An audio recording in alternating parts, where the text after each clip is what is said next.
శ్రీమాత్రే నమః.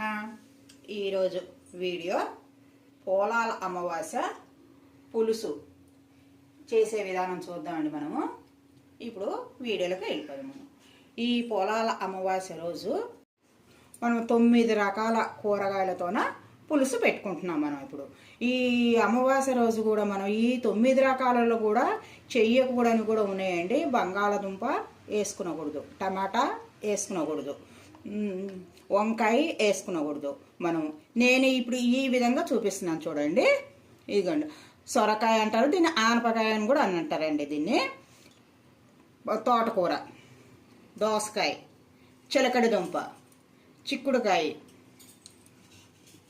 బెండకాయ, తీపి గుమ్మడికాయ, తోటకూర, చుక్కకూర, ఇవన్నీ కలిసి మనకు 9 రకాలైనవి. ఈ 9 రకాలతో మనం పులుసు ఇప్పుడు ఎలా తయారు చేయాలో చూద్దామండి. ఫస్ట్గా చింతపండు, బెల్లం, కారం, ఉప్పు, ఆవాలు, మినపప్పు, జీలకర్ర, పసుపు కూడా కొంచెం వేసుకోవాలి. మనం ఎండుమిరపకాయలు, కరివేపాకు కూడా వేసుకోవాలి. పొయ్యి వెలిగించుకొని మనం కొంచెం మందపాటి గిన్నె పెట్టుకోవాలి. దీంట్లో 1 స్పూన్ ఆయిల్ వేసుకోవాలి. ఆయిల్ వేసుకున్నాం కదండి, పోపు దినుసులు వేసుకోవాలి. మిరపకాయలు, 1 స్పూన్ మినపప్పు, 1 స్పూన్ ఆవాలు, 1 స్పూను జీలకర్ర, కొంచెం ఇదిగో కరివేపాకు. ఇది కొంచెం దూరం వేగిన తర్వాత మనము ముక్కలు వేసుకోవాలి. పోపు వేగింది కదండి, ఇప్పుడు ముక్కలు ఒక్కొక్క ముక్కలో వేసుకుందాము. ఇదిగోండి, దోసకాయ, ముందు దోసకాయ వేస్తున్నాను. దోసకాయ, చిలకడ దుంప, చిక్కుడుకాయ, ఆనపకాయ, బచ్చల కూర,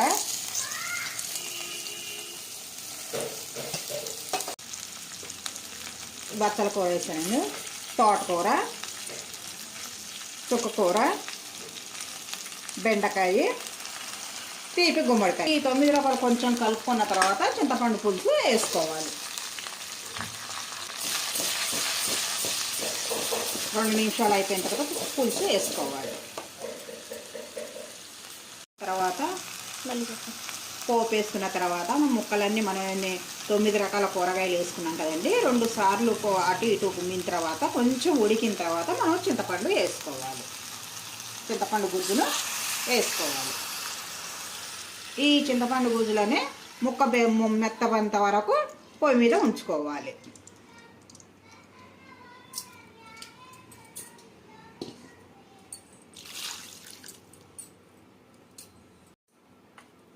ఈ చింతపండు వేసుకున్నాం కదండి, మనం నీరు వేసుకున్నాం కదా.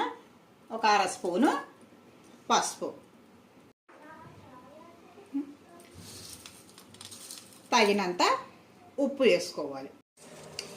చూడండి, ఇలా వేసుకున్నాం కదా. మేము ఈ ముక్క పట్టుకొని చూడాలి. ఇంకా కొంచెము ఉడకాలి. ఉడికిన తర్వాత అప్పుడు బెల్లము, కారము వేసుకోవాలి.